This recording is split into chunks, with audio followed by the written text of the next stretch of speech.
नमस्कार दोस्तों, मैं मनीष कुमार भोज आप सभी लोगों का अपने YouTube channel Uttarakhand online classes में हार्दिक स्वागत करता हूं। दोस्तों, मैं आज आपके समक्ष जो श्रृंखला लेके उपस्थित होने जा रहा हूं वो परीक्षा के दृष्टिकोण से बहुत ज़्यादा महत्वपूर्ण रहेगी। जो आगामी जो परीक्षाएं होने जा रही हैं उन परीक्षाओं में इस श्रृंखला से बहुत ढेर सारे क्वेश्चन बन सकते हैं। ये क्वेश्चन मेरे द्वारा स्वयं निर्मित किए गए हैं, इसलिए इस श्रृंखला को आप पहले से लेकर अंत तक अवश्य देखें। आइए, आज की श्रृंखला का जो पहला प्रश्न है वो कह रहा है गोरी तथा काली नदियां आपस में कहाँ पर मिलती हैं। देखिए, इसमें चार ऑप्शन आपके सम्मुख से दिए गए हैं। ये चार ऑप्शनों में से एक ऑप्शन इसमें सही होगा। देखिए, पहला जौलजबी, दूसरा रानीबाग, तीसरा है बागेश्वर और पांचवा है ना चौथा है पंचेश्वर। ये आपको बताना है। देखिए, जौलजबी जो है वो काली और गोरी नदियों का जो मिलन होता है वो जौलजबी के मध्य होता है। ये पिथौरागढ़ जनपद के अंतर्गत ये आता है। ठीक है, अब इसी श्रृंखला का दूसरा प्रश्न है जनपद चमोली के घाट स्थान पर नंदाकिनी नदी किस नदी का संगम होता है। नंदाकिनी नदी में किस नदी का संगम होता है। चमोली जनपद के जो घाट हैं वहां पर बताना है। आपको इनमें से चार ऑप्शन में से एक ऑप्शन आपको चुनना है। देखिए, प्राणमती नदी, आटागाड़ नदी या चुफाल नदी या बिहारी नदी, इसमें से किस नदी के संगम पर मंदाकिनी का संगम होता है ये बताना है आपको। चुफाल नदी के तट पर इसका संगम होता है। ठीक है, अब बात करते हैं इसी श्रृंखला का तीसरा प्रश्न। तीसरा प्रश्न बहुत ज़्यादा महत्वपूर्ण है, कई दफ़े ये परीक्षाओं में पूछा गया है। विष्णुप्रयाग में अलकनंदा से किस नदी का संगम होता है। अब विष्णुप्रयाग के अंतर्गत जो अलकनंदा से किस नदी का संगम होता है, यहाँ पर दो नदियों का जो आपस में संगम होता है, ये किस नदी का यहाँ पर संगम होता है ये आपको बताना है। देखिए, यहाँ पर पिंडर नदी का होता है या पूर्वी धौली का होता है या रामगंगा का होता है या फिर जो चौथा है पश्चिमी धौली का मिलन होता है, ये आपको बताना है। देखिए, जो विष्णुप्रयाग में जो अलकनंदा है वहाँ पर जो नदी का संगम होता है वो पश्चिमी धौली गंगा के वहाँ पर इसका मिलन, नदी में ये मिलन होता है। अब बात करते हैं, ये प्रश्न आपने कहीं दफ़े परीक्षाओं में या कहीं यूपीएससी के अंतर्गत देखा होगा या पीसीएसपी के अंतर्गत या समीक्षा अधिकारी के अंतर्गत देखा होगा। और पीसीएस में भी कई दफ़े ये क्वेश्चन पूछा गया है। सोनप्रयाग में मंदाकिनी नदी से मिलने वाली सोन गंगा कहाँ से निकलती है ये आपको बताना बहुत ज़्यादा महत्वपूर्ण है। जो ये नदी निकलती है, जो सोन गंगा से जो निकलती है, ये बताना है आपको। ये गांधी सरोवर से निकलती है या बासुकी ताल से निकलती है, भियोड़ा ताल से निकलती है या सशस्त्र ताल से निकलती है, ये कहाँ से निकलती है ये आपको बताना है। दोस्तों, यदि मैं इस प्रश्न की बात करूं, इसका जो सही आंसर है वो बासुकी ताल से ये नदी निकलती है। सही, सोन गंगा कहाँ से निकलती है, ये बासुकी ताल से इसका प्रभाव होता है। ठीक है, अब बात करते हैं पांचवें प्रश्न का। पांचवें प्रश्न भी अति महत्वपूर्ण है। गोहाना ताल किस नदी पर स्थित है ये आपको बताना है। गोहाना जो ताल है किस नदी के मध्य ये स्थित है। ये जाट गंगा के वहाँ पर है या बिहारी गंगा नदी पर ये स्थित है या पिंडर नदी के पर स्थित है या बाल खाल नदी के तट पर ये स्थित है, ये आपको बताना है। दोस्तों, इस पांचवें प्रश्न का जो सही आंसर है वह आपका बिहारी गंगा के मध्य ये स्थित है गोहाना ताल। ठीक है, आइए इसी कड़ी को आगे बढ़ाते हुए छठे प्रश्न की तरफ बढ़ रहे हैं। ये नंदाकोट और त्रिशूल या नंदा घंटी के हिमनद निम्न में से किस नदी को जल देते हैं ये आपको बताना है। ठीक है, इनमें से जो ये तीन हिमनद हैं ये किस नदी को यहाँ से जल प्रभाव करते हैं ये आपको बताना है। देखिए, पिंडर को देती हैं या काली को देती है, काली गंगा को देती हैं, काली नदी को देती है, कहने का मतलब एक ही है, या बिहारी नदी को देती है या बाल गंगा को देती है। ये किस नदी को अपना जल प्रदान करती हैं, या अगर हम बात करें जो ये जल प्रदान करती है ये बिहारी गंगा को, आप बिहारी नदी को ये जल अपना प्रदान करती हैं। हिमनद से ये प्रवाहित होकर आती हैं। ये नंदाकोट, त्रिशूल या नंदा घंटी जो है ये जो नदी है निम्न में से किस नदी को ये जल प्रदान करती हैं, तो ये बिहारी नदी को ये अपना जल प्रदान करती हैं। अब बात करते हैं इसी श्रृंखला का सातवें प्रश्न है कि डडोडी ताल निम्न में से किस नदी का उद्गम स्थल है यह आपको बताना है। इसमें से चार ऑप्शन होंगे। यह डडोडी ताल जो है इसमें से इसका उद्गम स्थल कौन सा है, ये कहाँ से इसका उद्गम होता है ये बताना है। ये असी गंगा से होता है, या बाल गंगा से इसका होता है, या पिंडर गंगा से होता है, या गौरी गंगा से इसका उद्गम होता है। तो ये कहाँ इसका उद्गम होता है दोस्तों? यदि हम बात करें तो ये असी गंगा से इसका उद्गम होता है। बहुत ज़्यादा महत्वपूर्ण श्रृंखला है। अब इसी कड़ी में 8वां प्रश्न है,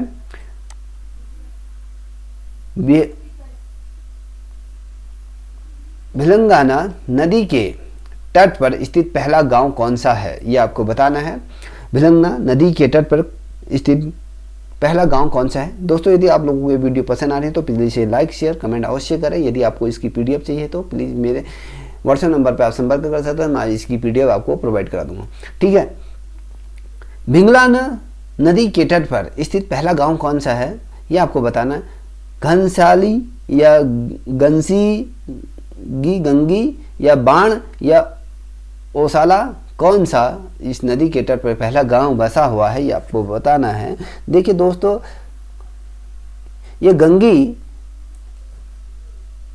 गांव है जो भिलंगना नदी के तट पर ये पहला स्थित गांव है। ठीक है, अब बात करते हैं, अगले प्रश्न की तरफ बढ़ते हैं। बागेश्वर शहर किन दो नदियों के संगम पर बसा है? आपको पता होगा कि बागेश्वर जो शहर है वो किन नदियों के संगम पर ये बसा है, ये आपको बताना है। दो नदियां यहाँ पर प्रवाहित होती हैं, उसके संगम पर ये बागेश्वर स्थित है। अब बताना है आपको इनमें से कौन सा प्रश्न सही होगा, इसमें ऑप्शन सही होगा। ये पिंडर और अलकनंदा, या कोसी या रामगंगा, या काली और गोरी, या सरयू और गोमती। यदि हम बात करें बागेश्वर की, जो बागेश्वर जो शहर जो दो नदियों के संगम में बसा है वो सरयू और गोमती के तट पर ये बागेश्वर स्थित है। ठीक है, अब बात करते हैं अगले प्रश्न की। अगला प्रश्न है, रामेश्वर के समीप सरयू से कौन सी नदी संगम करती है? ठीक है, जो रामेश्वर के समीप जो सरयू से कौन सी नदी संगम करती है, इसका जो मिलन होता है, कौन सी नदी यहाँ पर आके यहाँ पर इनका संगम होता है, कौन सी नदियों का यहाँ पर संगम होता है, ये आपको पता है। रामगंगा पूर्वी या रामगंगा पश्चिमी, या धौली पूर्वी या धौली पश्चिमी, इनमें से कौन सी रामेश्वर के समीप जो सरयू से कौन सी नदी का संगम होता है, ये बताना है आपको। 4 ऑप्शन आपके सम्मुख से इस प्रकार से रखें, इनमें से एक प्रश्न सही होगा। यदि मैं बात करूं तो इस प्रश्न का जो सही उत्तर है, रामगंगा पूर्वी के मध्य पर इस सरयू से जो नदी का संगम होता है रामगंगा पूर्वी का। ठीक है, अब जो इसी श्रृंखला का जो 11वां प्रश्न है, इसमें 100 प्रश्नों की श्रृंखला रहेगी। ठीक है, माणा गांव के पास अलकनंदा तथा सरस्वती के संगम स्थल को किस नाम से पुकारा जाता है? जो माणा गांव है, जो अंतिम गांव कहा जाता है माणा गांव, ठीक है, ये गांव के पास जो अलकनंदा तथा सरस्वती नदी के संगम पर संगम स्थल को किस नाम से जाना जाता है? इन दोनों का जो अलकनंदा और सरस्वती के संगम स्थल को किस नाम से जाना जाता है? कहने का मतलब ये है, ये विष्णु प्रयाग कहा जाता है, या गणेश प्रयाग कहा जाता है, केशव प्रयाग कहा जाता है, या नारद प्रयाग कहा जाता है? कौन सा प्रयाग है ये, किस जो ये इसका संगम स्थल है, तो इस संगम स्थल को किस नाम से पुकारा जाता है, ये आपको बताना है। यदि हम बात करें तो केशव प्रयाग इस स्थल को पुकारा जाता है, केशव प्रयाग से ये नाम स्थल को जाना जाता है। अब बात करते हैं इसी श्रृंखला का 12वें प्रश्न की तरफ बढ़ रहे हैं। यह बामणी गांव तथा बद्रीनाथ धाम के बीच कौन सी नदी बहती है, कौन सी नदी प्रवाहित होती है? जो बामणी गांव है, ठीक है, और बद्रीनाथ धाम के बीच में जो प्रवाहित होने वाली जो नदी है, ये कौन सी नदी है? इसका नाम आपको बताना है। गरुड़ गंगा है, या सरस्वती है, या धौली गंगा है, या ऋषि गंगा है? कौन सी नदी यहाँ पर प्रवाहित होती है, ये आपको बताना बहुत ज़्यादा महत्वपूर्ण है। प्रश्न पूछा जा सकता है। प्रश्न ये बद्रीधाम और बाणी गांव के बीच कौन सी नदी बहती है, इसको आगे पीछे किया जा सकता है, तो आपको ये इसका उत्तर सटीक पता होना चाहिए। देखिए, ये ऋषि गंगा यहाँ पर प्रवाहित होती है। इन दो जो बद्रीधाम और बाणी गांव है, इन दोनों के बीच ये नदी प्रवाहित होती है। ठीक है, अब बात करते हैं इसी श्रृंखला का जो 13वां प्रश्न है। निम्न में से कौन सी नदी हिमानी से नहीं निकलती? इनमें से कहने का मतलब है ये हिमानी से ये नहीं निकलती, जो हिमनद जो पर्वतों से इस नदी का उद्गम नहीं होता है, ये कौन सी है? ये पिंडर है, भिलंगना है, या अलकनंदा है, या पश्चिमी रामगंगा है? कौन सी है ये आपको बताना है। यदि हम बात करें तो इसका पश्चिमी रामगंगा नहीं निकलती है हिम नदों से। ठीक है, अब इसी श्रृंखला का अगले प्रश्न की तरफ हम बढ़ रहे हैं। उत्तरकाशी जनपद के लंका नामक स्थान में भागीरथी नदी से किस नदी का मिलन होता है? उत्तरकाशी के मध्य जो लंका नामक जो स्थान है वहाँ पर भागीरथी नदी से किस नदी का मिलन होता है? यहाँ पर जो भागीरथी नदी से कौन सी नदी यहाँ पर आकर मिलती है आपको बताना है। भिलंगना या पाताल गंगा या गरुड़ गंगा या जाह्नवी गंगा है, तो इसमें से कौन सी नदी यहाँ पर आके इससे मिलती है ये आपको बताना है। देखिए यदि हम बात करें तो इसका जाह्नवी ये नदी है जो भागीरथी नदी से मिलती है, ठीक है। अब बात करते हैं, ये प्रश्न बहुत ज़्यादा बार परीक्षाओं में पूछा गया है दोस्तों। दूधातोली से निकलने वाली पूर्वी तथा पश्चिमी नयार जो नदियों का संगम कहाँ पर होता है? देखिए जो दूधातोली के मध्य से जो नदियाँ प्रवाहित होती हैं, जो पूर्व और पश्चिम की दिशाओं से, जो जिसे हम नयार कहते हैं, जिसे यदि हम नयार को जो नयार जो शब्द होता है वो नदियों के लिए प्रयोग किया जाता है। इनका संगम, इन नदियों का जो संगम कहाँ पर स्थित है ये आपको बता। थल श्रेणी के मध्य है या ज्वालापा देवी के मध्य पर यह स्थित है या ब्यास घाटी पर स्थित है या बाण घाट पर यह स्थित है, ये आपको बताना है दोस्तों। यदि हम इस प्रश्न का उत्तर कहें तो बाणा घाट के मध्य ये स्थित है, ठीक है। अब प्रसिद्ध तिलाड़ी मैदान किस नदी के तट पर स्थित है? प्रसिद्ध तिलाड़ी मैदान के बारे में आप सब लोग परिचित होंगे यहाँ पर, ठीक है। अब जो ये मैदान है किस नदी के तट पर ये मैदान स्थित है ये आपको बताना है। ये टोंस या यमुना या भागीरथी या पाबर बताना है, ठीक है। इनमें से कौन सा ऑप्शन सही है? यदि हम बात करें तो यमुना नदी के तट पर ये तिलाड़ी मैदान स्थित है।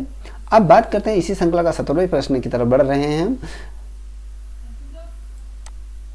कर्ण आश्रम किस नदी के तट पर स्थित है? ठीक है।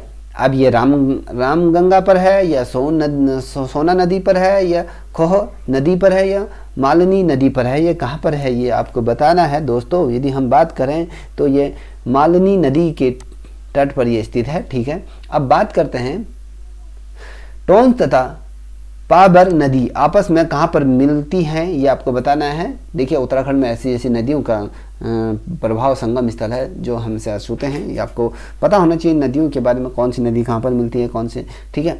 अजय टोंस तथा पाबर नदी आपस में कहाँ पर ये मिलती हैं? ये लाखमंडल के मध्य मिलती हैं या नौगांव के मध्य मिलती है, तल्यूणी पर मिलती है या पुरोला के मध्य ये मिलती है, ये आपको बताना है। यदि हम बात करें तो यह तल्यूणी के पास ये इनका मिलन होता है, ठीक है। अब इसी श्रृंखला का 19वां प्रश्न, यह पूर्वी रामगंगा नदी का उद्गम स्थल कहाँ है स्थित है? जो पूर्व में जो रामगंगा जो प्रवाहित होती है उसका उद्गम स्थल के बारे में बात कर रहे हैं, ये कहाँ पर है ये आपको बताना है। देखिए पिंडारी ग्लेशियर के मध्य स्थित है, ये जो पिंडारी ग्लेशियर है या संतोपत ग्लेशियर के मध्य है, या नामिक ग्लेशियर के मध्य है या सशस्त्र ताल ग्लेशियर के मध्य है, इसका उद्गम स्थल है। आप इनमें से आपको बताना है ये कहाँ पर स्थित है। यदि इसका उद्गम स्थल की यदि हम बात करें तो इसका उद्गम स्थल है नामिक ग्लेशियर के मध्य है, इसका उद्गम स्थल है, ठीक है। यदि आप लोगों को ये वीडियो पसंद आ रही तो प्लीज लाइक शेयर अवश्य करें। अब बात करते हैं 20वें प्रश्न की। कोइराला नदी काली नदी से कहां पर मिलती है? कोइराला नदी काली नदी से कहां पर मिलती है? या जौलजेबी के मध्य या तवा घाट पर या धारचूला या पंचेश्वर, ये कहां पर मिलती है ये आपको बताना है। देखिए पंचेश्वर के मध्य ये मिलती है, ठीक है। अब अगला प्रश्न, गढ़वाल में बहने वाली नयार किस स्थान पर गंगा से मिलती है? आपको बताना है गढ़वाल के मध्य जो बहने वाली जो नदियां हैं ये किस स्थान पर गंगा से मिलती हैं, ये आपको बताना है। नयार किस स्थान पर गंगा से मिलती हैं? ये देवप्रयाग के मध्य मिलती हैं या ब्रह्मपुरी पर मिलती हैं या ब्यास घाटी पर मिलती हैं या गुर घाटी पर, ये कहाँ पर है ये आपको बताना है दोस्तों। यदि हम इस प्रश्न का उत्तर की बात करें तो ये ब्यास घाटी के मध्य है, ये यहाँ वहाँ पर ये मिलती हैं, गंगा से मिलती हैं, ठीक है। ब्यास घाटी, ब्यास घाट या घाटी कहें, एक ही शब्द है उसका उच्चारण।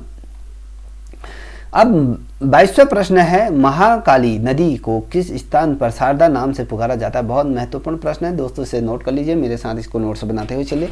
जो महाकाली जो नदी है वो किस स्थान पर आकर शारदा नदी के नाम से पुकारी जाती है, शारदा के नाम से पुकारी जाती है। तो ये पंचेश्वर के मध्य पुकारी जाती है, या जौलजेबी के मध्य पुकारी है, या ब्रह्मदेव के मध्य, या बनबसा के मध्य। ये कहाँ पर है ये आपको बताना है। यदि हम बात करें तो ये ब्रह्मदेव के स्थान पर, इसे ब्रह्मदेव नामक स्थान पर इसे शारदा नाम से इसको पुकारा जाता है। ठीक है, बहुत महत्वपूर्ण प्रश्न।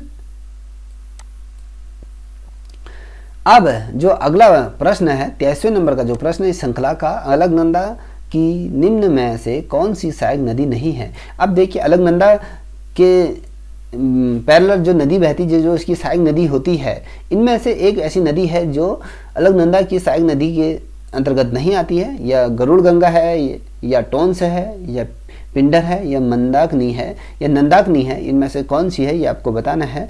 देखिए दोस्तों, टोंस नदी ये अलकनंदा की सहायक नदी नहीं है। आप गरुड़ गंगा को देखोगे या पिंडर नदी को देखोगे या नंदाकिनी को देखोगे तो ये इसकी क्या है, सहायक नदियों के रूप में जानी जाती हैं, और जो टोंस हैं ये नहीं जानी जाती है। ठीक है, अब इसी श्रृंखला का 24वें प्रश्न की तरफ बढ़ रहे हैं। चांदपुर गढ़ी किस नदी के समीप स्थित है। चांदपुर गढ़ी, फिर से इस प्रश्न को दोहरा रहा हूँ, चांदपुर गढ़ी किस नदी के संगम पर स्थित है। ये जो स्थान है किस नदी के मध्य पर ही आता है। आटागाड़ या प्राणमती के मध्य है, या पश्चिमी नयार के मध्य है, पिंडर के मध्य है। ये कहाँ पर ये है आपको ये बताना है। ये बहुत महत्वपूर्ण प्रश्न है। ये आटागाड़ के समीप, ये चांदपुरी गढ़ी नदी के समीप ये स्थल स्थित है। ठीक है, अब निम्न में से कौन सी नदी पुरोला घाटी के लिए वरदान कही जाती है। जो पुरोला घाटी है, इस घाटी के लिए ये नदी एक वरदान के रूप में कहें तो कम है, उससे भी बढ़कर ये है। ठीक है, वरदान है। ये टोंस का, या पाबर, या कमल, या यमुना, कहाँ पर है ये आपको बताना है दोस्तों। यदि हम इस प्रश्न की बात करें, ये कमल। ठीक है, अब पिंडर घाटी के अंतिम गांव का क्या नाम है। जो पिंडर घाटी के जो छोर में, या कहीं लास्ट बॉर्डर पर कौन सा गांव स्थित है ये आपको बताना है। गंगी, या ओखला, या खाती, या गुंजी, कौन सा है ये पिंडर घाटी की जो अंतिम गांव के नाम से जाना जाता है। कई दफ़े प्रश्न पूछा जा सकता है, बहुत रेयर प्रश्न है, इसलिए आप इसे फोकस रखिएगा। यदि हम बात करें इस प्रश्न की तो ये है आपका खाती। ये अंतिम गांव है, पिंडर घाटी के मध्य में ये अंतिम गांव है। ठीक है, अब मछली मारने की जो परंपरा है, जो पारंपरिक है, मौन मेला जिस नाम से जाना जाता है, ये किस नदी पर आयोजित क्यों होता है। बहुत ये प्रश्न मैंने कई दफ़े बता चुका हूँ, ये बहुत महत्वपूर्ण है। मछली मारने का जो पारंपरिक जो पौन मेला लगता है, मौन मेला जो लगता है, किस नदी में ये आयोजन होता है। देखिए, कुछ ऐसी उत्तराखंड में कुछ ऐसी रीतियाँ हैं या रिवाज हैं जो किसी विशेष अवसर पर, जब कोई तालाब या नदियों से मछलियों का वहाँ से निकाले जाती है, उनको मारा जाता है और पूरे गांव को वो डिस्ट्रीब्यूट होती है, उस पर वो को जश्न से रूप में मनाया जाता है। तो ये उसी प्रकार का है।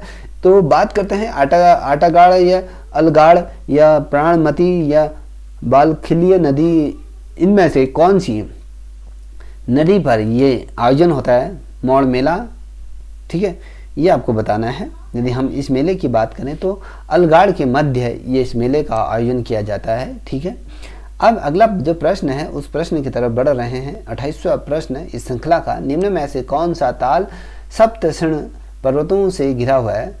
ठीक है, ये आपको बताना है। ये है हेमकुंड घिरा है, या सतोपंथ ताल घिरा है, या हेमकुंड 2 बार इसमें होम कुंड है एक। देखिए, इसमें कंफ्यूज ना खाइएगा।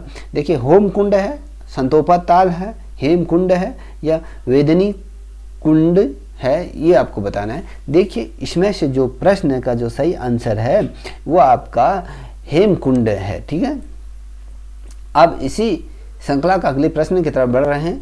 केदारनाथ क्षेत्र में स्थित गांधी सरोवर को एक अन्य नाम से भी जाना जाता है। जो केदारनाथ के मध्य जो एक गांधी सरोवर है उसे अलग नाम से भी पुकारा जाता है, वो कौन सा नाम है आपको बताना है। देखिए, अगर हम इस नाम की बात करें तो इस नाम को ज़्यादा सोच विचार करने की ज़रूरत नहीं है। चौराबाड़ी ताल, चौराबाड़ी है जहाँ पर गांधी जी की अस्थियाँ बिखेरी गई थी, ठीक है, चौराबाड़ी, ठीक। इसलिए अब इस श्रृंखला का अगला प्रश्न है, कोटद्वार किस नदी के तट पर बसा है। बहुत महत्वपूर्ण प्रश्न है दोस्तों। कोटद्वार किस नदी के तट पर स्थित है, बसा है। ये पश्चिमी नयार पर है, या खोह नदी पर है, या रामगंगा के तट पर बसा है, या सोन नदी पर ये बसा है, तो आपको बताना है। इस श्रृंखला का जो 30वां प्रश्न है, ये जो बसा है आपका कोटद्वार, ये आपका जो बसा है यह खोह नदी के तट पर ये बसा है। देखिए, नदियों का नाम भी बहुत यूनिक है। अब बात करते हैं लाखामंडल किस नदी के समीप स्थित है। जो लाखामंडल है वो किस नदी के समीप ये स्थित है, ये आपको बताना है। यमुना के समीप है, या भागीरथी के समीप है, या टॉन्स के, या मालिनी के तट पर स्थित है। ये कहाँ पर ये स्थित है, ये बताना है लाखमंडल। यदि हम बात करें तो लाखमंडल की, तो लाखमंडल जो स्थित है वो यमुना नदी के तट पर स्थित है, या यमुना के समीप, या यमुना नदी के समीप ये स्थित है, ठीक है। अब गोमती और सरयू का जो संगम कहाँ पर होता है, ये आपको बताना है। देखिए, ये बैजनाथ, या बागेश्वर, या थल, या रामेश्वर, ये कहाँ पर है। ये सिंपल सा क्वेश्चन है, आपको सभी को पता होगा, ठीक है। बागेश्वर के मध्य इन नदियों का संगम, ये प्रश्न दूसरे प्रश्न या तीसरे प्रश्न पर भी ये प्रश्न आया था, ठीक है। इस प्रकार से घुमाया जाता है। अब गोलू देवता का जो प्रसिद्ध मंदिर है वो कहाँ स्थित है। देखिए, बागेश्वर में है, या घोड़ा खाल में स्थित है, या डीडीहाट में स्थित है, या चौबटिया में स्थित है, ये आपको बताना है, ठीक है। ऑप्शन आप के सम्मुख इस प्रकार से रखे गए हैं। देखिए, हम बात करें जो गोलू देवता का जो प्रसिद्ध मंदिर है वो घोड़ाखाल में स्थित है। देखिए, गोलू देवता के मंदिर हैं। देखिए, प्रसिद्ध मंदिर है। देखिए, एक तो है अल्मोड़ा जनपद में जो चितई मंदिर, जैसे हम गोलू देवता का मंदिर कहते हैं, ठीक है, वो अल्मोड़ा जनपद के अंतर्गत चितई स्थान पर ये स्थित है। और ये गोलू देवता का जो प्रसिद्ध मंदिर की बात करें, अगर इसमें अल्मोड़ा आता है तो आप अल्मोड़ा लिखिए। अगर इस प्रकार से प्रश्न आ जाता है जैसे कि अंतर्गत बागेश्वर, घोड़ाखाल, डीडीहाट या चौखुटिया, तो घोड़ाखाल में भी गोलू देवता का प्रसिद्ध मंदिर है। अगर इनमें अगर घोड़ाखाल में आते हुए अल्मोड़ा आता तो इसमें अल्मोड़ा आप उसको क्लिक करते, ठीक है। आप इसमें कन्फ्यूज ना होइएगा।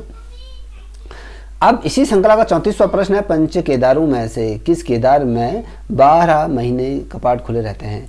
अब जो 5 केदार हैं, 5 केदारों की हमने आपसे बात की थी, आपको पता होगा 5 केदार कौन कौन से हैं, ठीक है। ये जो 5 केदारों की यदि हम बात करें, ये 5 केदार में इससे पूर्व आपको पढ़ा चुका हूँ अच्छी तरीके से। 5 केदारों के बारे में हमने आपको एक वीडियो भी स्पेशल रूप में इन पंच केदारों के बारे में बनाई थी। यदि आपने नहीं देखी होगी तो उस वीडियो को आप देख लें, और पंच केदारों से संबंधित जो श्रृंखला है उसको आप अच्छी तरीके से कर सकते हैं। दोस्तों, जो पंच केदार हैं जैसे केदारनाथ, रुद्रनाथ, या तुंगनाथ, या कल्पेश्वर में कौन से 12 महीने किस के कपाट खुले रहते हैं, ये आपको बताना है। यदि हम कपाट खुलने की यदि हम बात करें तो आपके ये कल्पेश्वर के कपाट हमेशा 12 महीने ये खुले रहते हैं पंच केदारों में से, ठीक है। ये क्या है, 12 महीने पूरे इसके कपाट खुले रहते हैं इस, ठीक है। अब बढ़ते हैं अगले प्रश्न की तरफ। जो अगला प्रश्न है ये कह रहा है, निम्न में से किस स्थान पर तलपज जल का स्रोत है। तपत जल का स्रोत है, या तपोवन में है, या सोनप्रयाग में है, या पांडुएश्वर में है, या रूपकुंड में है। फिर आपको बताएं तपत जल का जो स्रोत है ये इन किस स्थान पर है, ये आपको बताना। 4 ऑप्शन आपके सम्मुख से रख दिए गए हैं। ये तपोवन के मध्य ये स्थित है, ठीक है, तपोवन के मध्य। अब बात करते हैं प्रसिद्ध बाणासुर का किला किस जनपद में स्थित है। बहुत महत्वपूर्ण प्रश्न है, कई दफ़े ये समूह ग के अंतर्गत भी पूछा गया है। अल्मोड़ा में है या चमोली में है या चंपावत में है या पौड़ी गढ़वाल के मध्य स्थित है, ये कहाँ स्थित है ये आपको बताना है। दोस्तों यदि हम बात करें, ये चंपावत जिले के मध्य ये बाणासुर किला स्थित है। ठीक है, ये प्रश्न एग्जाम में पूछे जाते हैं, इसलिए ये श्रृंखला मैंने स्पेशल रूप से आप लोगों के लिए तैयार की है। अब इसी श्रृंखला का 37वें प्रश्न की तरफ बढ़ रहे हैं। किस स्थान पर श्री नंदा देवी राजेश्वरी का मंदिर स्थित है?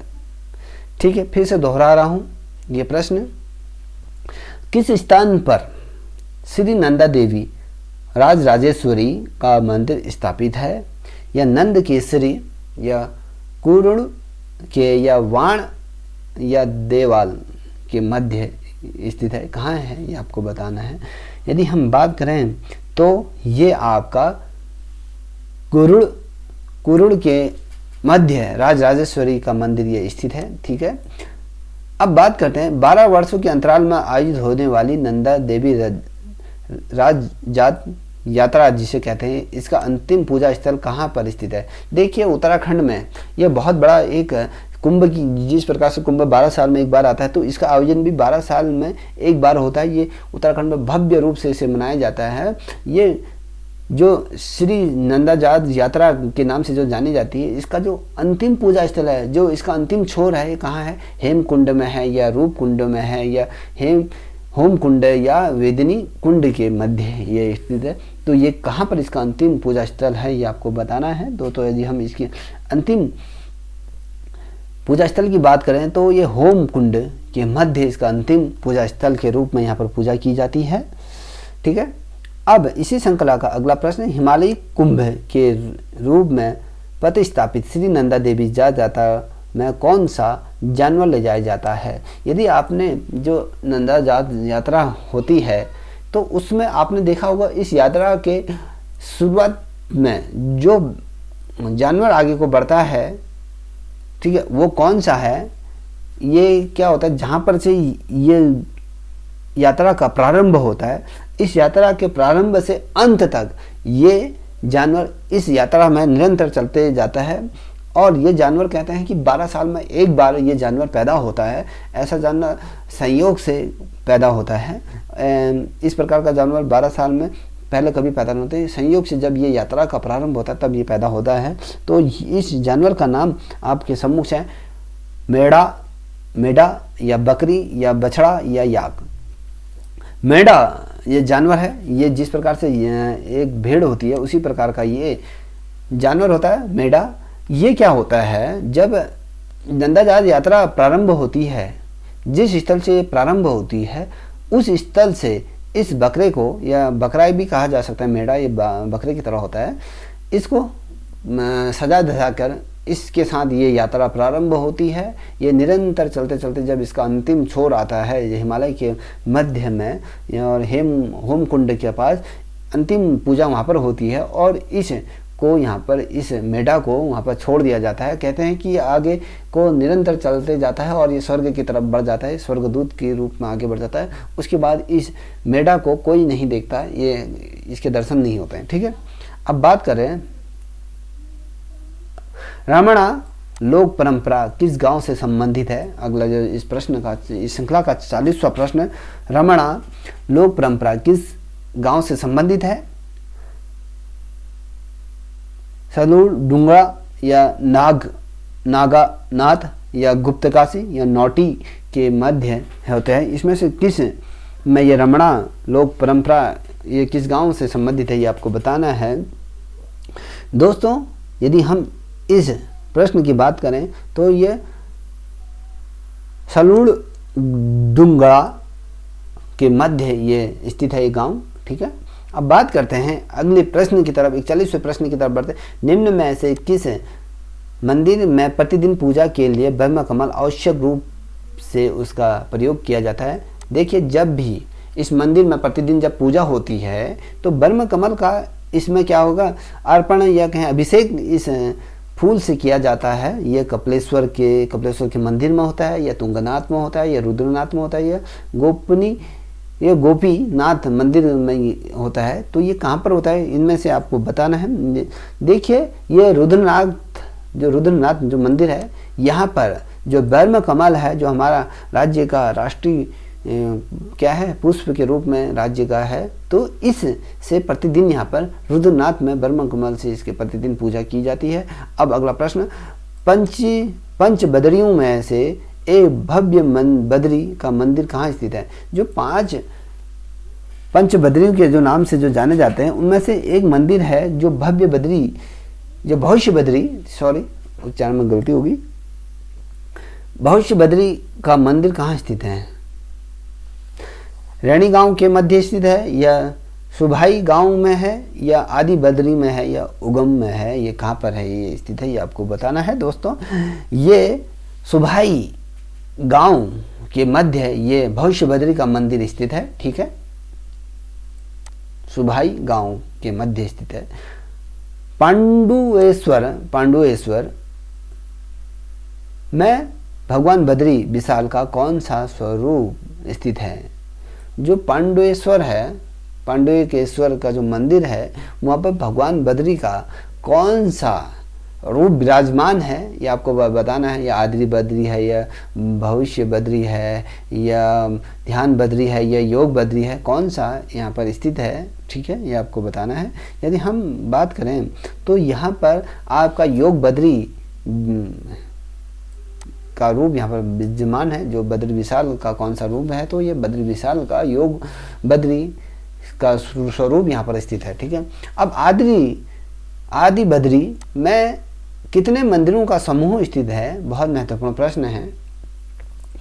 आदि बद्री में कितने मंदिरों का समूह स्थित है, या 16 है, या 20 है, या 19 है, या 18 है, ये आपको बताना। इनमें से एक प्रश्न सही होगा दोस्तों। ये 16 मंदिर समूह है यहाँ पर, ठीक है। अब शीतकाल में माँ गंगा, देखिए शीतकाल में माँ गंगा की डोली गोतेश्वरी से किस स्थान पर लाई जाती है, ठीक है। फिर से इस प्रश्न को दोहरा रहा हूं। शीतकाल में माँ गंगा की जो डोली होती है गंगोत्री से किस स्थान पर लाई जाती है, किस गांव में इसे लाई जाता है। यह मुगबा गांव के मध्य लाई जाती है, या खरसाली गांव में, या लाता या गंगानी के मध्य लाई जाती है। तो कहाँ पर लाई जाती है आपको बताना है। तो जो ये लाई जाती है, जो गंगोत्री से किस गांव में लाई जाती थी, जो मुगबा, ठीक है, ये मुगबा में लाई जाती है, गांव है मुगबा, ठीक है। अब बात करते हैं अगले प्रश्न की तरफ बढ़ रहे हैं। इसी श्रृंखला का 46वां प्रश्न है ये कटारमल के समीप कौन सा प्रसिद्ध मंदिर स्थित है। कटारमल का जो मंदिर है, जो अल्मोड़ा जनपद के अंतर्गत ये कटारमल मंदिर आता है, या इसके समीप कौन सा मंदिर है जो कटारमल है। या सूर्य मंदिर है, या जगन्नाथ मंदिर है, या गोलू देवता का मंदिर है, या बालेश्वर का मंदिर है, कौन सा मंदिर है ये आपको बताना है दोस्तों। इस मंदिर की यदि हम बात करें तो सूर्य मंदिर है। जो कटारमल का जो मंदिर है वो सूर्य मंदिर के रूप में ये प्रसिद्ध है। कहते हैं कि यहाँ पर भोर से पूर्व जो सूर्य की पहली किरण इस मंदिर में पड़ती है, जैसे कि आपने उड़ीसा में देखा होगा, ठीक है। तो उसी प्रकार से इस मंदिर में जो कोणार्क का जो सूर्य मंदिर है, वहाँ पर जो कहते हैं कि सूर्य की जो पहली किरण होती है वो उस मंदिर प्रवेश द्वार को वो छूती है। उसी प्रकार से कटारमल के जो समीप जो मंदिर है सूर्य का, तो वहाँ पर भी इसी प्रकार का अद्भुत नज़ारा देखने को मिलता है, ठीक है। ये अल्मोड़ा जनपद के समीप स्थित है, ठीक है। अब बात करते हैं इसी श्रृंखला का 47वें नंबर का ध्यान बद्री का मंदिर कहाँ स्थित है। ये उगम में स्थित है, या पांडुकेश्वर में स्थित है, या आदि बद्री के मध्य स्थित है, या गुप्त काशी के मध्य ये मंदिर स्थित है। कहाँ ध्यान बद्री कहाँ स्थित है दोस्तों, ये आपको बताना है। यदि हम ध्यान बद्री के बाद उगम में ये स्थित है, ठीक है। अब अगले प्रश्न रहे हैं जो इस श्रृंखला का 48वें नंबर का जो प्रश्न है, हजरत मोहम्मद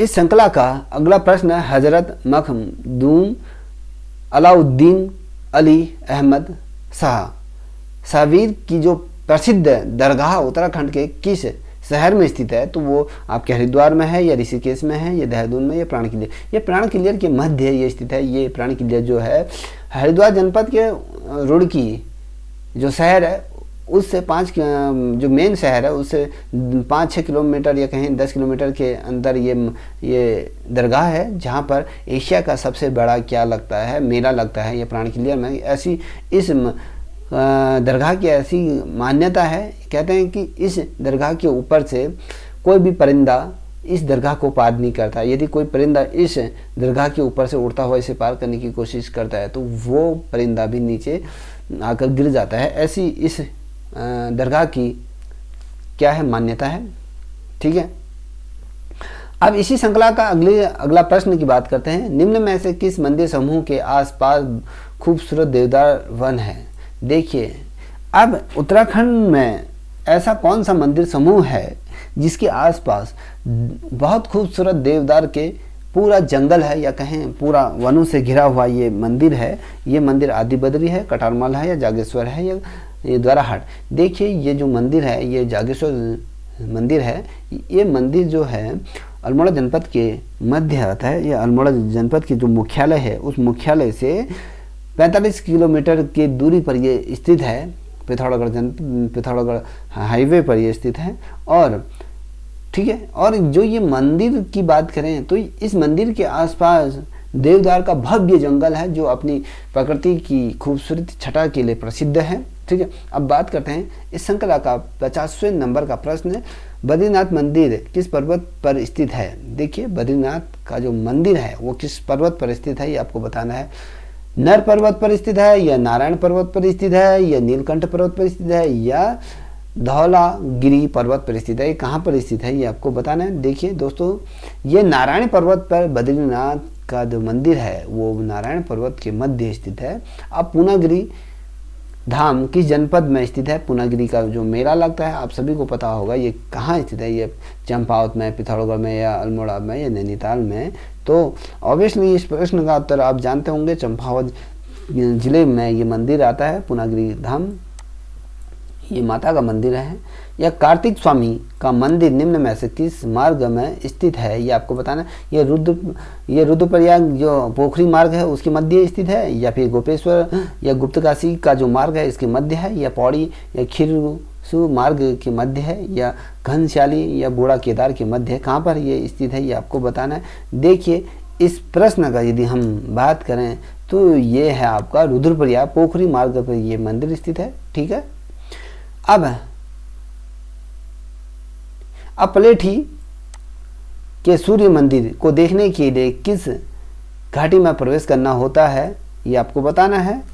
अगर हम बात करें उस घाटी का, या पिंडर घाटी है या भागीरथी घाटी है या मंदाकिनी घाटी है या नंदाकिनी घाटी है, ये कहाँ पर है? ये पठेली के सूर्य मंदिर का यदि दर्शन करने होते हैं तो आपको उतरना होगा, आपको भागीरथी घाटी के में प्रवेश करना होगा। यहाँ से इस मंदिर के दर्शन आपको होंगे।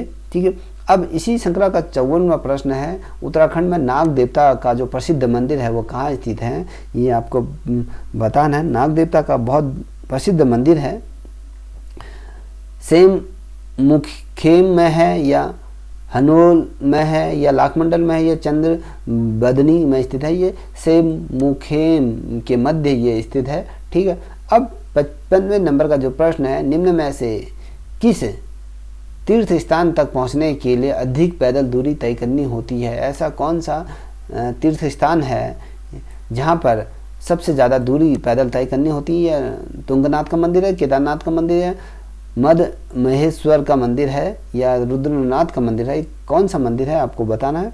देखिए दोस्तों, जो सबसे ज़्यादा दूरी जो तय करनी होती है इस मंदिर के दर्शन के लिए, मद महेश्वर का मंदिर है। ठीक है, आप सभी लोग केदारनाथ को गैस करोगे मगर नहीं, ये मद महेश्वर का मंदिर है जहाँ पर सबसे ज़्यादा दूरी पैदल तय करनी होती है। 56वें नंबर का प्रश्न, एक हथिया देवाल का जो प्रसिद्ध मंदिर है वो किस स्थान पर है ये आपको बताना।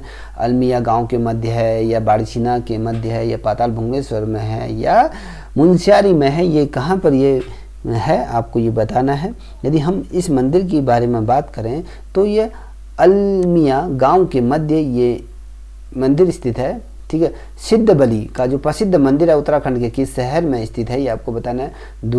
दुगाड़ या श्रीनगर या पांडवेश्वर या कोटद्वार में स्थित है, ये कहाँ पर स्थित है ये आपको बताना है। देखिए ये कोटद्वार के मध्य ये मंदिर स्थित है। सिद्धबली का जो प्रसिद्ध मंदिर है उत्तराखंड के कोटद्वार शहर में ये स्थित है।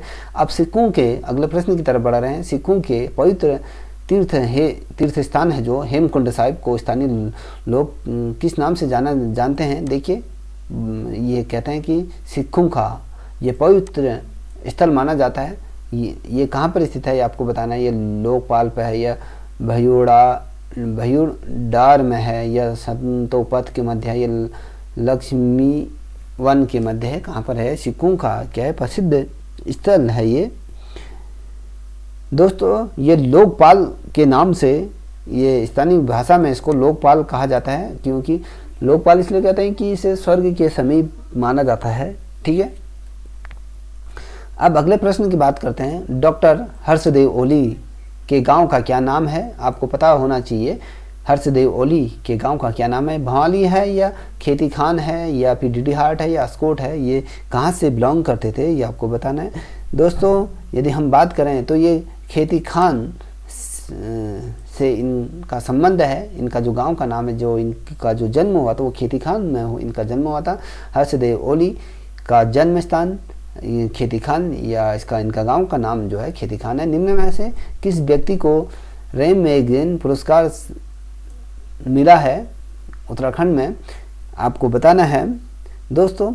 या सचिनानंद भारती को, या डॉक्टर एएस पुरोहित को, या दीप जोशी को, या केएस वल्दिया को, किसको ये पुरस्कार मिला है। यदि हम बात करें तो ये दीप जोशी को रैम मैगजीन पुरस्कार से सम्मानित किए गए हैं। अब अगला प्रश्न है इस श्रृंखला का। निम्न में से किस व्यक्ति के नाम के आगे पंडित उपाधि अलंकृत है। ऐसा इनमें से ऐसा कौन सा व्यक्ति है जिसके आगे से पंडित शब्द को जोड़ा गया है, ठीक है। इसमें नैन सिंह रावत, ठीक है, या फिर माधव सिंह भंडारी, या फिर दरबान सिंह, या फिर गब्बर सिंह, ठीक है। अब इनमें से आपको बताना है। यदि हम बात करें ये जो पंडित की उपाधि जो लगी है जिसके नाम के आगे से, तो वो नैन सिंह रावत, जिसे हम पंडित नैन सिंह रावत के नाम से भी जानते हैं। अब एड किशन, देखिए एड किशन ने किस क्षेत्र को गोल्डन वैली के नाम इसको दिया। गोल्डन वैली के नाम से इसको जाना जाता है, या मुक्तेश्वर को जाना जाता है, एकेश्वर को जाना जाता है, या बागेश्वर को जाना जाता है, या रामेश्वर को जाना जाता है। कौन सा स्थान है जहाँ पर गोल्डन वैली के नाम से इसको संबोधित किया जाता है। देखिए ये बागेश्वर है वो स्थान जहाँ पर इसको गोल्डन वैली के नाम से जाना जाता है। बहुत से लोग इस प्रश्न का उत्तर नहीं जानते होंगे। एडकिंसन एक ब्रिटिश नागरिक, ब्रिटिश शासक रहे हैं जिन्होंने इस क्षेत्र को गोल्डन वैली के नाम से इसका नाम दिया था। यह है बागेश्वर, ठीक है। अब बात करते हैं प्रसिद्ध पर्वतारोही जो बिजेंद्री पाल है, उसके गांव का क्या नाम है। आप सभी लोग इन्हें जानते होंगे। ये भारत की पहली ऐसी महिला रही जिन्होंने हम एवरेस्ट की चोटी को फतह किया, ठीक है। अब इनका जो गांव का नाम है नाकुरी, इनका ये गांव है, ये नाकुरी से संबंधित उत्तरकाशी के मध्य ये आता है। अब बात करें निम्न में से किस व्यक्ति को कुमाऊं केसरी के नाम से जाना जाता है। ऐसा कौन सा व्यक्ति है जिसको कुमाऊं केसरी के नाम से जाना जाता है।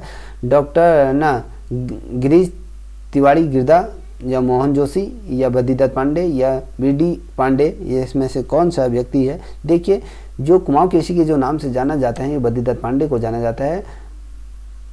टीजी लॉन्ग स्टाफ का संबंध उत्तराखंड से रहा है, ये क्या थे, ठीक है।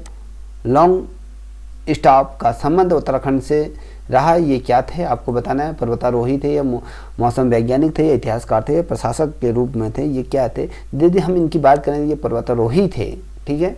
66वां प्रश्न आपके सम्मुख से रख रहा हूँ। प्रसिद्ध तितली विशेषज्ञ फेडरल स्नैकटेक का तितली संग्रहालय कहाँ स्थित है, ये आपको बताना है। तितलियों का जो संग्रहालय किया जाता है, जो तितलियों को संकलित किया जाता है, तो वो कहाँ पर इसका संग्रहालय स्थित है? नैनीताल में है या भीमताल में है या नौकुचिया ताल में है या भोपाली के मध्य स्थित है? कहाँ पर ये है आपको बताना है। दोस्तों यदि हम इस की बात करें संग्रहालय की, तो इस संग्रहालय का तो ये आपका भीमताल के मध्य ये स्थित है, ठीक है। यहाँ पर ये प्रसिद्ध तितली विशेषज्ञ फेडरल स्नैकटेक का जो तितली संग्रहालय है, यहाँ पर भीमताल के मध्य में स्थित है, ठीक है। ये कहीं भीमताल में स्थित है।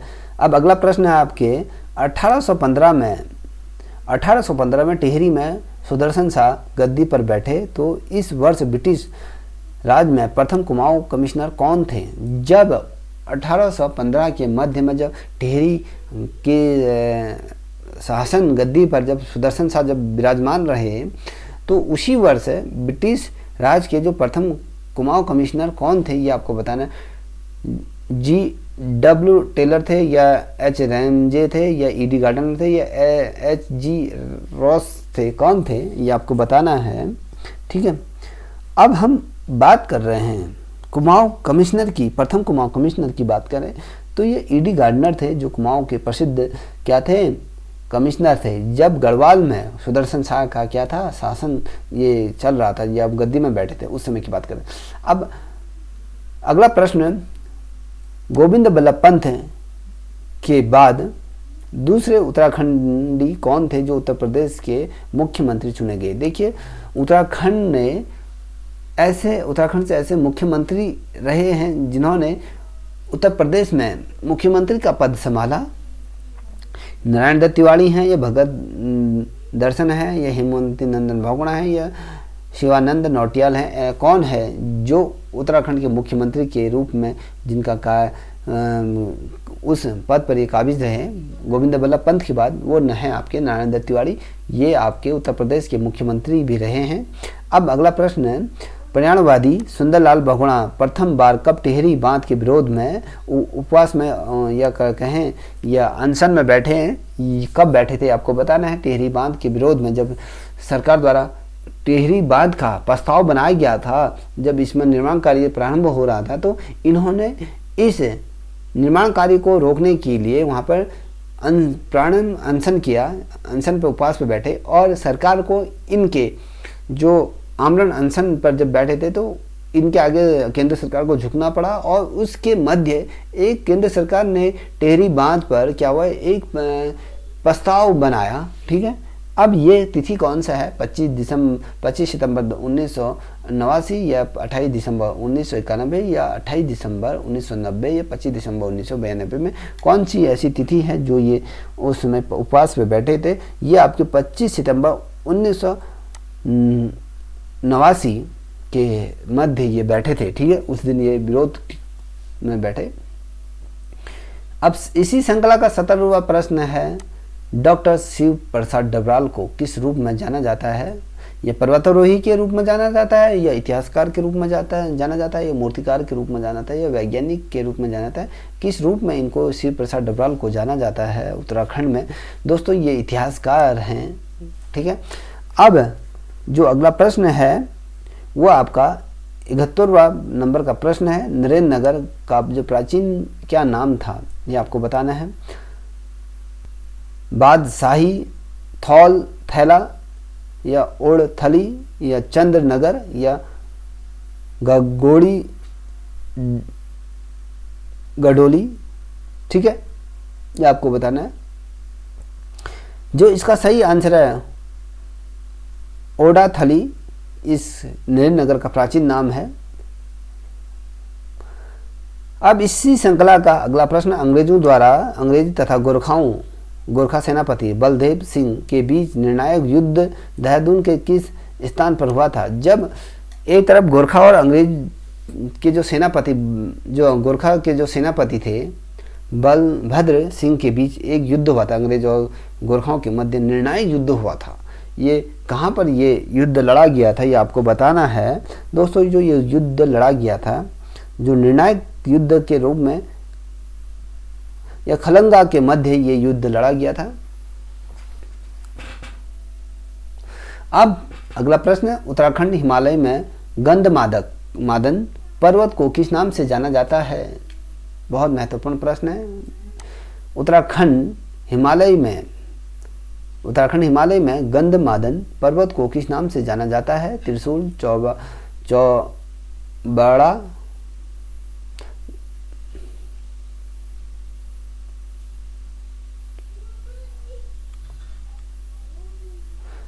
अब इस श्रृंखला का अगला प्रश्न है 73 नंबर का प्रश्न, उत्तराखंड हिमालय में गंधमादन पर्वत को किस नाम से जाना जाता है? त्रिशूल, चौकबंबा, नीलकंठ या नंदा देवी? कौन सा पर्वत जिसे गंधमादन पर्वत के नाम से जाना जाता है, ये आपको बताना है। ठीक है, ये आपका चौकबंबा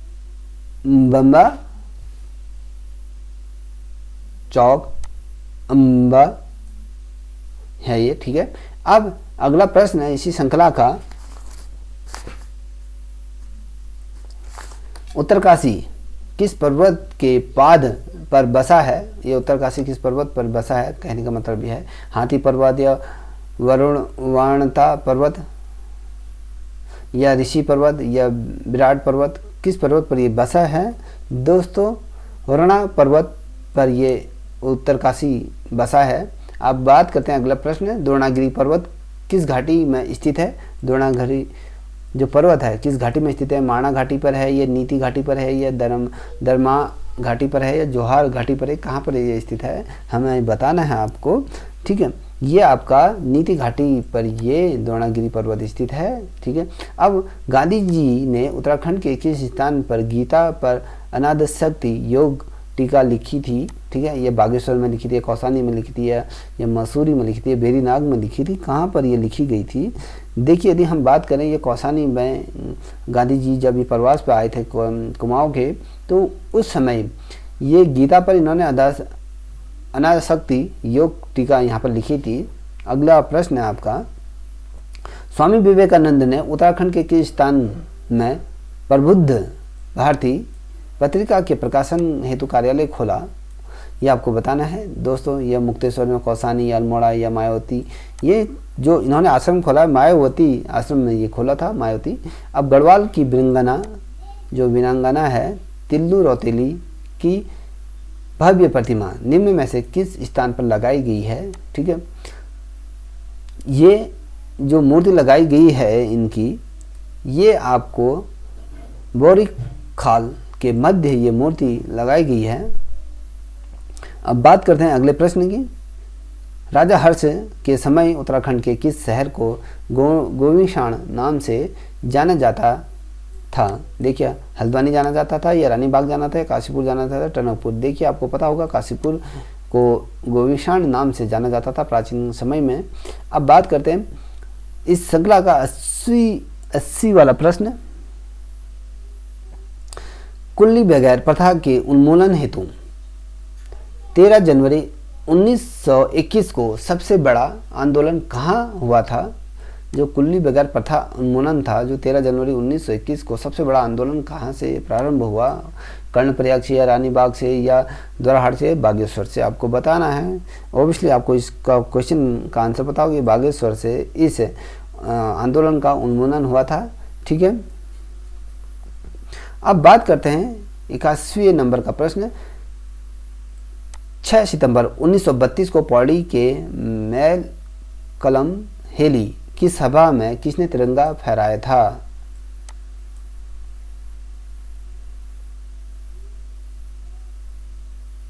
ठीक है,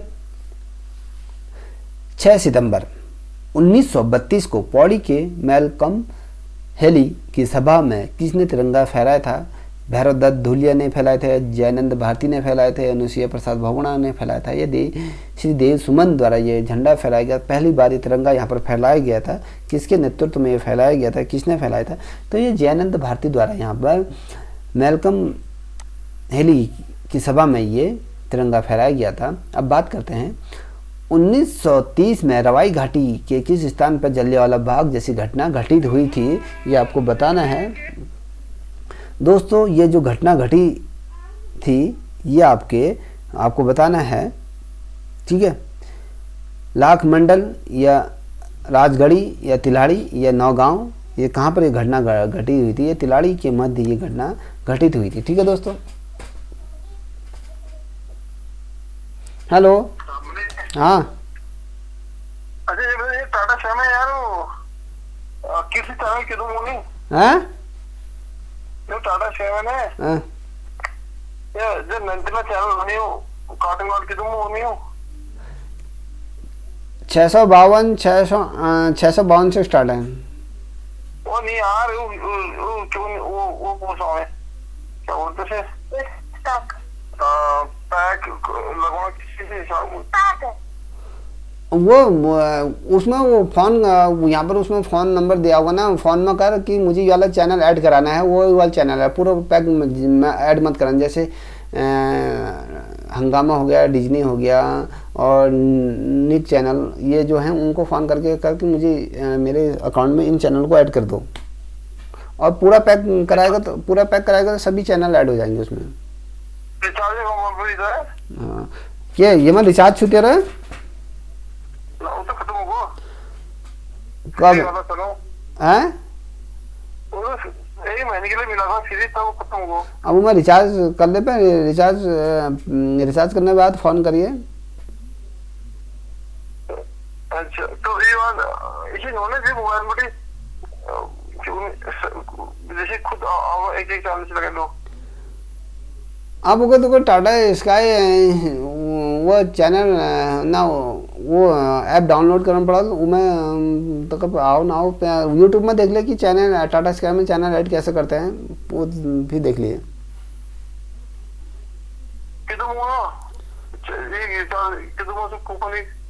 अपने हिसाब से करा ले, 100 रुपये करा ले, 50 रुपये करा ले।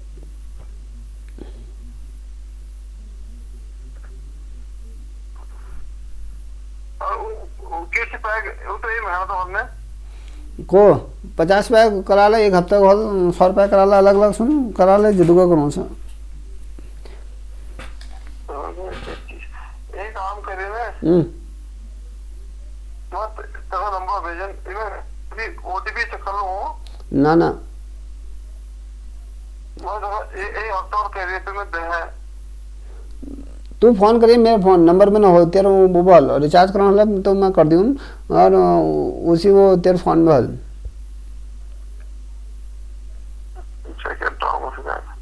तू एक हफ्ते तो कर दे हफ्ता फिर। और बहुत देखो मैं 100 रुपये डाल दूँ, क्यों नहीं तो कस्टमर केयर में फ़ोन कर ले मैं, जैसे कहे कि मुझे किस वो 2-3 चैनल ऐड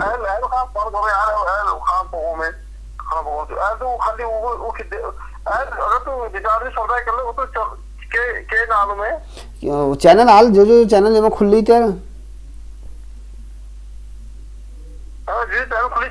होय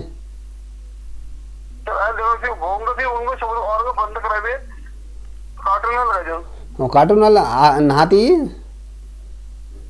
कार्टून में सुबह एक तो फिर ऐड करा लिए, मैं थोड़ी देर में रिचार्ज कर दूँ। चलो तो यार नंबर भेज देना तुम मुझे व्हाट्सएप कर दे। व्हाट्सएप क्या था, चलो तो व्हाट्सएप कर देंगे।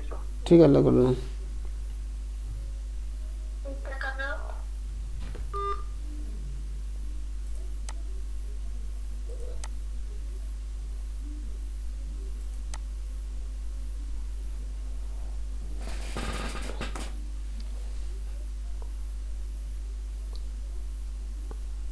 अब हम बढ़ते हैं अगले प्रश्न की तरफ। उत्तरकाशी के तिलाड़ी कांड में गोली किसने चलाई थी? उत्तरकाशी के तिलाड़ी कांड में गोली किसने चलाई थी आपको बताना है। मैं अब इस श्रृंखला को जल्दी जल्दी ख़त्म करने की कोशिश करूंगा क्योंकि आप बोर हो रहे होंगे, ठीक है। जो गोली चलाई थी वो चक्रधर जुग्याल द्वारा तिलाड़ी उत्तरकाशी का जो तिलाड़ी कांड हुआ था उसमें उनके द्वारा गोली चलाई गई थी। अब अगला प्रश्न है, टिहरी रियासत को संयुक्त प्रांत में कब मिलाया गया था? संयुक्त प्रांत के अंतर्गत इसे कब मिलाया गया था आपको बताना है। इसको जो मिलाया गया था आपके, ये मिलाया गया था आपके 1 अगस्त 1949 को ये मिलाया गया था। 1 अगस्त 1949 को ये मिलाया गया था। और अगला प्रश्न है, 11 जनवरी 1948 को नागेंद्र सकलानी के साथ शहीद होने वाले दूसरे क्रांतिकारी कौन थे? उनका नाम आपको बताना है। उनके नाम इस प्रकार से हैं, वीरेंद्र दत्त सकलानी या मोलू भरदारी और नरेंद्र देव शास्त्री या विद्याधर नौटियाल कौन थे जो उनके साथ शहीद हुए थे? तो उनके साथ जो शहीद हुए थे मोलू भरदारी ये थे। अब श्रीदेव सुमन को जेल में कब ये शहीद हुए थे? श्रीदेव सुमन जेल में कब शहीद हुए थे आपको बताना है। यदि हम बात करें तो ये जो शहीद हुए थे 25 जुलाई 1944 को ये इनकी जेल में ये शहीद हुए थे। और ब्रिटिश शासनकाल में उत्तराखंड के किस स्थान को शक्ति अखबार का प्रकाशन होता था? शक्ति अखबार का प्रकाशन होता था ब्रिटिश शासन में उस समय, ये आपको बताना है किस स्थान पर ये जो होता था। ये आपके अल्मोड़ा जनपद के अंतर्गत इसका प्रकाशन होता था, जो बाद में ये बंद होने के बाद ये गढ़वाल में खुला इसका कार्यालय, जिसका जो सबसे पहले जो प्रकाशन हुआ था ये अल्मोड़ा में ही इसका प्रकाशन हुआ था। अब गढ़केसरी के नाम से कौन सा व्यक्ति जाना जाता है आपको पता होगा, ठीक है। गढ़केसरी के नाम से जो व्यक्ति जाना जाता है वो आपका अनुसुईया प्रसाद बहुगुणा जी को गढ़केसरी के नाम से जाना जाता है। और बीरचंद गढ़वाली ने पेशावर में अपने किस कप्तान का आदेश मानने से इनकार कर दिया था? बीरचंद गढ़वाली ने, ये जो थे जो कप्तान थे वो आपके कप्तान रिकेट थे जिनका आदेश मानने से उन्होंने मना कर दिया था। निम्न में से कौन सा स्थान स्थापत्य कला की दृष्टि से भिन्न है ये आपको बताना है स्थापत्य कला में, ठीक है। तो ये जो स्थान है ये आपका देवप्रयाग वह स्थान है जहाँ पर स्थापत्य कला से की दृष्टि से भिन्न है। अल्मोड़ा से प्रकाशित है जो शक्ति साप्ताहिक जो पत्र का प्रकाशन हुआ था जिसके संपादक कौन थे ये आपको बताना है। इसके जो संपादक के रूप में जिन्होंने कार्य किया वो आपके बद्रीदत्त पांडे के नेतृत्व में ये शक्ति साप्ताहिक पत्र प्रकाशित होता था। और अगला जो प्रश्न है वो है आपका कर्मभूमि जो पत्र के प्रथम संपादक कौन थे? कर्मभूमि नामक जो प्रकाशन होता था उसका संपादक कौन थे ये आपको बताना है। इसके संपादक आपको भैरव दत्त धूलिया इसके संपादक के रूप में थे। अब बात करते हैं इसी श्रृंखला का अगला प्रश्न, 1930 में अल्मोड़ा से प्रकाशित होने वाले स्वाधीन प्रजा पत्र वह संपादक कौन थे?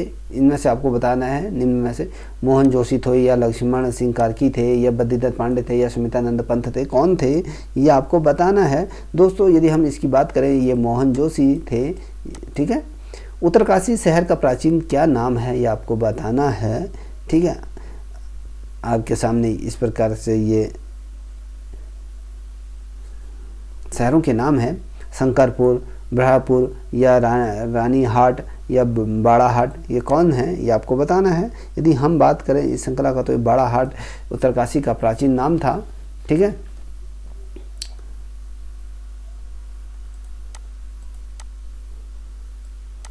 अब कहते हैं काली कुमाऊं का मुसोलिनी निम्न में से किस व्यक्ति को कहा गया था? ये बहुत ज़्यादा महत्वपूर्ण प्रश्न है। तो यदि हम मुसोलिनी की बात करें तो उसे वो व्यक्ति है आपका पंडित हर्षदेव ओली को कुमाऊं के मुसोलिनी के नाम से जाना जाता है। और गांधी जी ने जो नमक सत्याग्रह आंदोलन से प्रेरित होकर देहरादून से किस जल स्रोत से नमक बनाने का कार्य किया गया?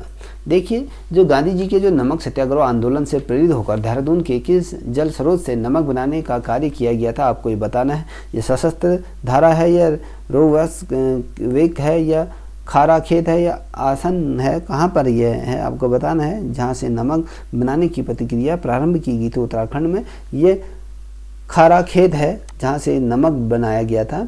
अब मथेला के खेतों की हरियाली व समृद्धि के लिए निम्न में से किस व्यक्ति को याद किया जाता है ये आपको बताना है। वो व्यक्ति कौन है? ये माधव सिंह भंडारी वो व्यक्ति हैं जो मथेला के खेतों की हरियाली और समृद्धि के लिए प्रतीक के रूप में जाने जाते हैं। ठीक है। अब वैली ऑफ फ्लावर्स पुस्तक सबसे पहले किसने लिखी? ये आपको बताना है। ठीक है। इस श्रृंखला का ये महत्वपूर्ण प्रश्न है। यदि हम बात करें फेक साइमथ द्वारा ये लिखी गई थी।